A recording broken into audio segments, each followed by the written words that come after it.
Here is the beginning of the defeat and destruction of the day of Seven Macaw by the two boys, the first named Hunahpu and the second named Spelunky. Being gods, the two of them saw evil in his attempt at self-magnification before the heart of sky, so the boys talked. It's no good without life, without people here on the face of the earth. Well then, let's try a shot. We could shoot him while he's at his meal. We could make him ill, then put an end to his riches, his jade, his metal, his jewels, his gems, the source of his brilliance. Everyone might do as he does, but it should not come to be that fiery splendor is merely a matter of metal. So be it, said the boys, each one with a blowgun on his shoulder, the two of them together.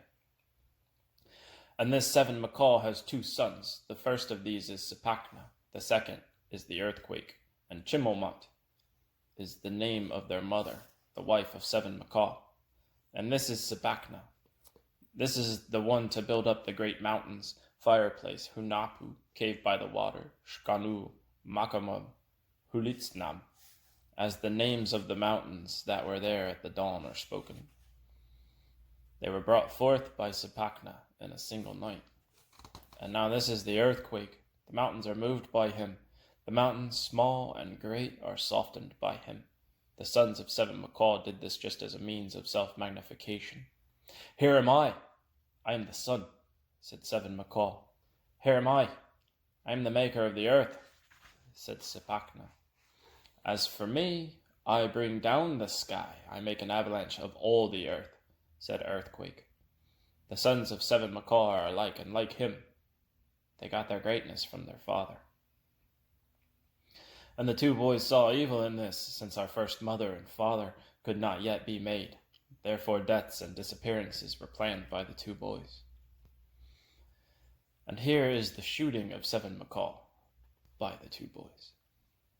We shall explain the defeat of each one of those who engaged in self-magnification. This is the great tree of Seven Macaw, a nance, and this is the food of Seven Macaw. In order to eat the fruit of the nance, he goes up the tree every day. Since Hunahpu and Spelunky have seen where he feeds, they are now hiding beneath the tree of Seven Macaw. They are keeping quiet here. The two boys are in the leaves of the tree. And when Seven Macaw arrived, perching over his meal, the nance, it was then that he was shot by Hunahpu.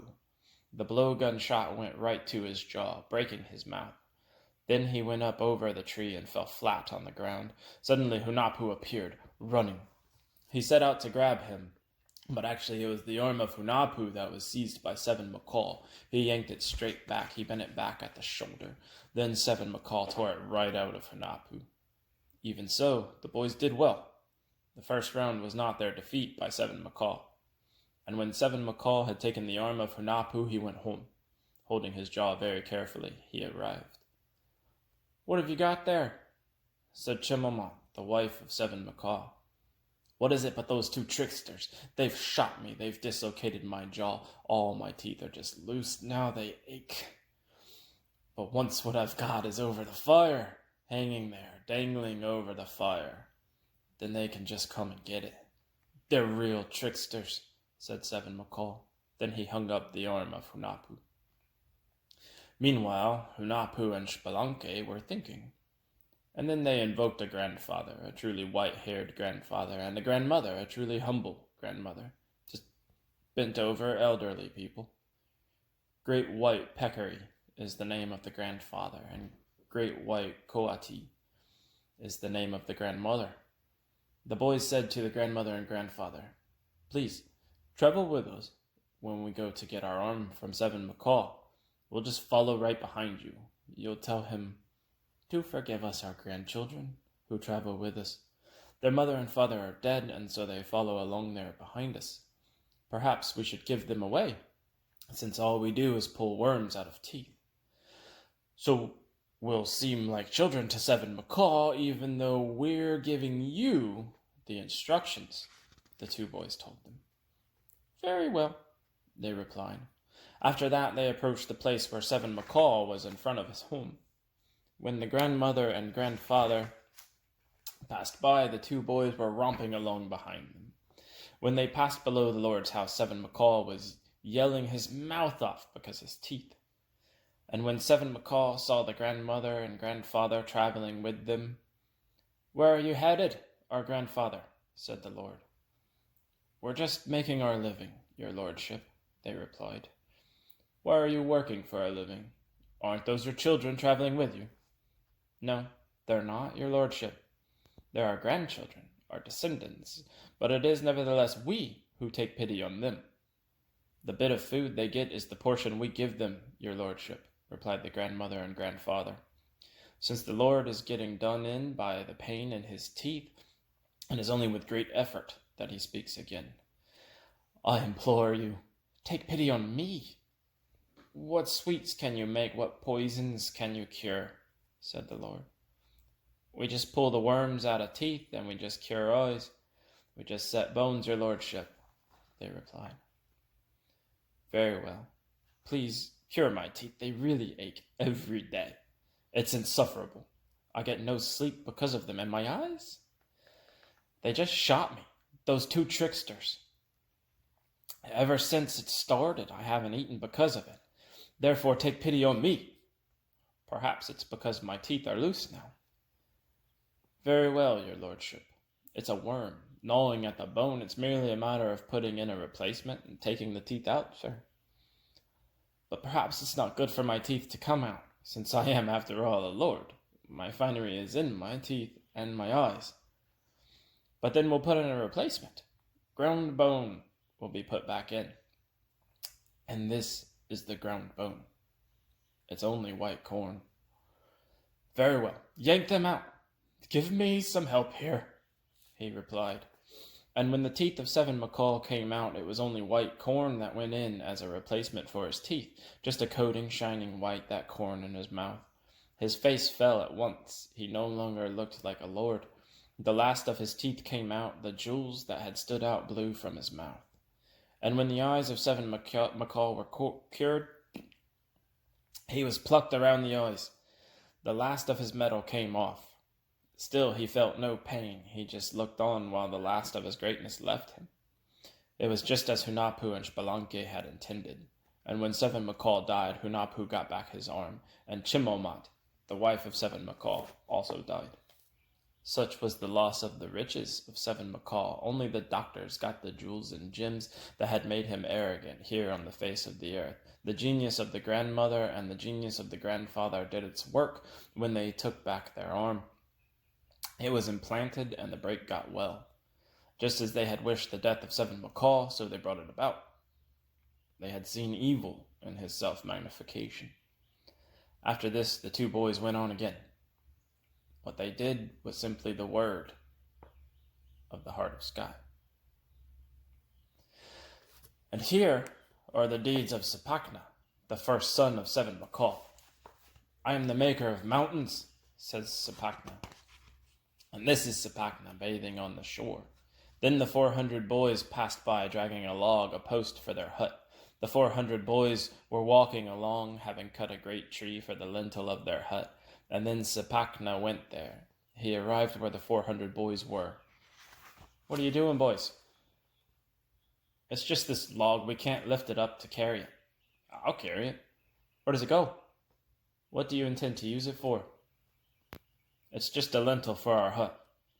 "Very well," he replied. And then he pulled it, or rather carried it, right on up to the entrance of the hut of the 400 boys. "You could just stay with us, boy." "Do you have a mother and father?" "Not so," he replied. "We'd like some help tomorrow in cutting another one of our logs, a post for our hut." "Good," he replied. After that, the 400 boys shared their thoughts. "About this boy. What should we do with him?" "We should kill him, because what he does is no good. He lifted that log all by himself. Let's dig a big hole for him, and then we'll throw him down in the hole. We'll say to him, 'Why are you spilling dirt in that hole?' And when he's wedged down in the hole, we'll wham a big log down behind him. Then he should die in the hole," said the 400 boys.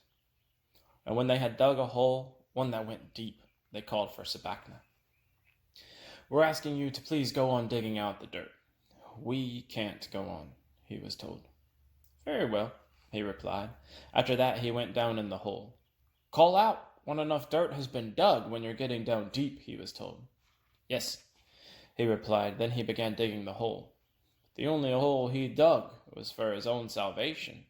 He realized that he was to be killed, so he dug a separate hole to one side. He dug a second hole for safety. How far is it? The 400 boys called down to him. I'm digging fast. When I call up to you, the digging will be finished, said Zipacna from down in the hole. But he's not digging at the bottom of the hole, in his own grave. Rather, the hole he's digging is for his own salvation. After that, when Zipacna called out, he had gone to safety in his own hole. Then he called out, Come here, take the dirt, the fill from the hole. It's been dug. I've really gone down deep. Can't you hear my call? As for your call, it just echoes down here. It sounds to me as if you were on another level, or 2 levels away, said Zipacna from his hole. He's hidden in there. He calls out from down in the hole. Meanwhile, a big log is being dragged along by the boys. And then they threw the log down in the hole. Isn't he there? He doesn't speak. Let's keep on listening. He should cry out when he dies, they said amongst themselves. They were just whispering, and they've hidden themselves, each one of them, after throwing down the log. And then he did speak. Now he gave a single cry. He called out when the log fell to the bottom. Right on! He's been finished. Very good. We've done him in. He's dead. What if he had gone on with his deeds, his works? He would have made himself first among us and taken our place. We, the 400 boys, they said. Now they enjoyed themselves. On to the making of our sweet drink. 3 days will pass, and after 3 days let's drink to dedicate our hut. We, the 400 boys, they said. And tomorrow we'll see, and on the day after tomorrow we'll see whether or not ants come from the ground where he's stinking and rotting. After that our hearts will be content when we drink our sweet drink, they said. But Zipacna was listening from the hole when the boys specified the day after tomorrow. And on the second day, when the ants collected, they were running, swarming. Having taken their pickings under the log, they were everywhere, carrying hair in their mouths and carrying the nails of Zipacna. When the boys saw this, he's finished, that trickster. Look here how the ants have stripped him, how they've swarmed. Everywhere they carry hair in their mouths. It's his nails, you can see. We've done it, they said amongst themselves. But this Zipacna was still alive. He just cuts the hair off his head and chews off his nails to give them to the ants. And so the 400 boys thought he had died. After that, their sweet drink was ready on the 3rd day, and then all the boys got drunk. And once they were drunk, all 400 of those boys, they weren't feeling a thing. After that, the hut was brought down on top of them by Zipacna. All of them were completely flattened. Not even 1 or 2 were saved from among all the 400 boys. They were killed by Zipacna, the son of Seven Macaw. Such was the death of those 400 boys, and it used to be said that they entered a constellation named Hundrath after them. Though perhaps this is just a play on words. And this is where we shall explain the defeat of Zipacna by the 2 boys, Hunahpu and Spelunky. This is the defeat and death of Zipacna when he was beaten by the 2 boys, Hunahpu and Spelunky. What now weighed heavily on the hearts of the 2 boys was that the 400 boys had been killed by Zipacna. It's mere fish and crabs that Zipacna looks for in the waters, but he's eating every day, going around looking for his food by day and lifting up mountains by night. Next comes the counterfeiting of a great crab by Hunahpu and Spelunky. And they used bromeliad flowers, picked from the bromeliads of the forests. These became the forearms of the crab, and where they opened were the claws. They used a flagstone for the back of the crab, which clattered. After that, they put the shell beneath an overhang at the foot of a great mountain. Muon is the name of the mountain where the defeat took place. After that, when the boys came along, they found Zipacna by the water. Where are you going, boy? Zipacna was asked. I'm not going anywhere. I'm just looking for my food, boys, Zipacna replied. What's your food? Just fish and crabs, but there aren't any that I can find. It's been 2 days since I stopped getting meals. By now, I can't stand the hunger, Zipacna told Hunahpu and Spelunky. There is that crab that's down in the canyon, a really big crab. Perhaps you might manage to eat her. We were just getting bitten. We wanted to catch her, but we got scared by her. If she hasn't gone away, you could catch her, said Hunahpu and Spelunky. Take pity on me. Please, come point her out, boys, said Zipacna. We don't want to, but you go ahead. You can't miss her. Just follow the river, and you go straight on over there below a great mountain. She's clattering there at the bottom of the canyon. Just head on over there, said Hunahpu and Spelunky. But won't you please take pity on me? What if she can't be found, boys? If you come along, I'll show you a place where there are plenty of birds. Please come shoot them. I know where they are, Zipacna replied. They consented. He went ahead of the two boys. What if you can't catch the crab? Just as we had to turn back, so will you. Not only didn't we eat her, but all at once she was biting us. We were entering face down, but when she got scared, we were entering on our back. We just barely missed reaching her then, and you'd better enter on your back, he was told. Very well, Zipacna replied, and then they went on. Now, Zipacna had company as he went. They arrived at the bottom of the canyon. The crab is on her side, her shell is gleaming red there. In under the canyon wall is their contrivance. Very good. Zipacna is happy now. He wishes she were already in his mouth, so she could really cure his hunger. He wanted to eat her, he just wanted it face down. He wanted to enter, but since the crab got on top of him with her back down, he came back out. You didn't reach her? He was asked. No, indeed. She was just getting on top with her back down. I just barely missed her on the first try, so perhaps I'd better enter on my back, he replied. After that, he entered again, on his back. He entered all the way. Only his kneecaps were showing now. He gave a last sigh and was calm. The great mountain rested on his chest. He couldn't turn over now, and so Zipacna turned to stone. Such, in its turn, was the defeat of Zipacna by the two boys, Hunahpu and Spelunky. He was the maker of mountains, as his previous pronouncements had it, the first son of Seven Macaw.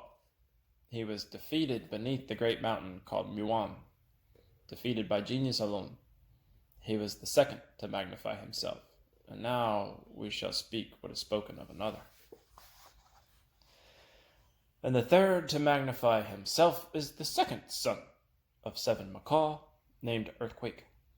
I am the breaker of mountains, he said, but even so, Hunahpu and Spelunky defeated the earthquake. Then Hurricane spoke. Newborn thunderbolt, sudden thunderbolt, he spoke to Hunahpu and Spelunky. The second son of Seven Macaw is another one, another who should be defeated. This is my word, because what they do on the face of the earth is no good. They are surpassing the sun in size and weight, and it should not be that way. Lure this earthquake into sitting down over there in the east, Hurricane told the two boys. Very well, your lordship. There is more to be done. What we see is no good. Isn't it a question of your position and your eminence, sir, heart of sky? The two boys said when they responded to the words of Hurricane. Meanwhile, he presses on, this earthquake breaker of mountains. Just by lightly tapping his foot on the ground, he instantly demolishes the mountains, great and small, when he met up with the two boys. Where are you going, boy? They asked Earthquake. I'm not going anywhere. I just scatter the mountains, and I'm the one who breaks them in the course of the days, in the course of the light, he said when he answered. Then the Earthquake asked Hunahpu and Spelunky. Where did you come from? I don't know your faces. What are your names? Said Earthquake. We have no names. We just hunt and trap in the mountains. We're just orphans. We have nothing to call our own, boy. We're just making our way among the mountains, small and great, boy. And there's one great mountain we saw that's just growing right along. It's rising really high. It's just swelling up, rising above all the other mountains. And there weren't even one or two birds to be found by. So how could it be that you destroy all mountains, boy? Hunahpu and Spelunky said to Earthquake. It can't be true you saw the mountain you're talking about. Where is it? You'll see me knock it down yet. Where did you see it? Well, it's over there in the east, said Hunahpu and Spelunky. Good. Lead the way, the two boys were told. Not so. You take the middle. Stay here between us. One of us at your left, the other at your right hand, because of our blowguns. If there are birds, we'll shoot, they said. They enjoy practicing their shooting. And this is the way they shoot. The shot of their blowguns isn't made of earth. They just blow at the birds when they shoot, to the amazement of the Earthquake. And when the boys made fire with a drill and roasted the birds over the fire, and they coated one of the birds with plaster, they put gypsum on it. So this is the one we'll give him when he's hungry. And when he savors the aroma of our birds, that will be victory, since we've covered his bird with baked earth. In earth we must cook it, and in earth must be his grave. If the great knower, the one to be made and modeled, is to have a sowing and dawning, said the boys. Because of this, the human heart will desire a bite of meat, a meal of flesh, just as the heart of the Earthquake will desire it. Hunahpu and Spelunky said to each other. Then they roasted the birds and cooked them until they were brown, dripping with fat that oozed from the backs of the birds, with an overwhelmingly fragrant aroma. And this Earthquake wants to be fed. His mouth just waters. He gulps and slurps with spittle and saliva because of the fragrance of the birds. So then he asked, What are you eating? I smell a truly delicious aroma. Please give me a little bit, he said. And when they gave a bird to Earthquake, he was as good as defeated. After he had finished off the bird, they went on until they arrived in the east, where the great mountain was. Meanwhile, Earthquake had lost the strength in his legs and arms. He couldn't go on because of the earth that coated the bird he'd eaten. So now there was nothing he could do to the mountain. He never recovered. He was destroyed. So then he was bound by the two boys. Hands were bound behind him. When his hands had been secured by the boys, his ankles were bound to his wrists. After that, they threw him down. They buried him in the earth. Such is the defeat of Earthquake. It's Hunahpu and Spelunky yet again. Their deeds on the face of the earth are countless.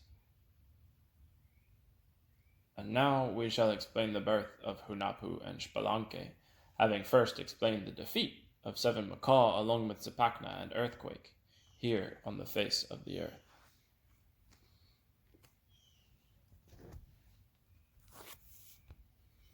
So that was part 2.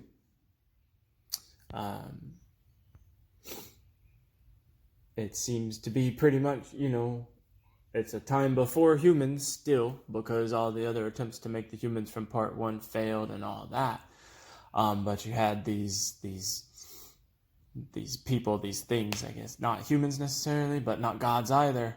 Probably equated to like the Titans or giants in Greek mythology, where they inhabited the earth and then they got defeated, and then the gods were able to put humans on the earth. That type of concept, but they were defeated because they tried to say, "Oh, I'm better than everything, including the gods." So there seems to be a little bit of a tale of, you're not that awesome. Like, control your ego. If you don't control your ego, then it's just going to run wild, and eventually it's going to bring you down. The whole pride comes before the fall type thing. But yeah, it was an exciting story to read. I hope you enjoyed listening to it. Again, just let me know what you think about the stuff. Have a good one.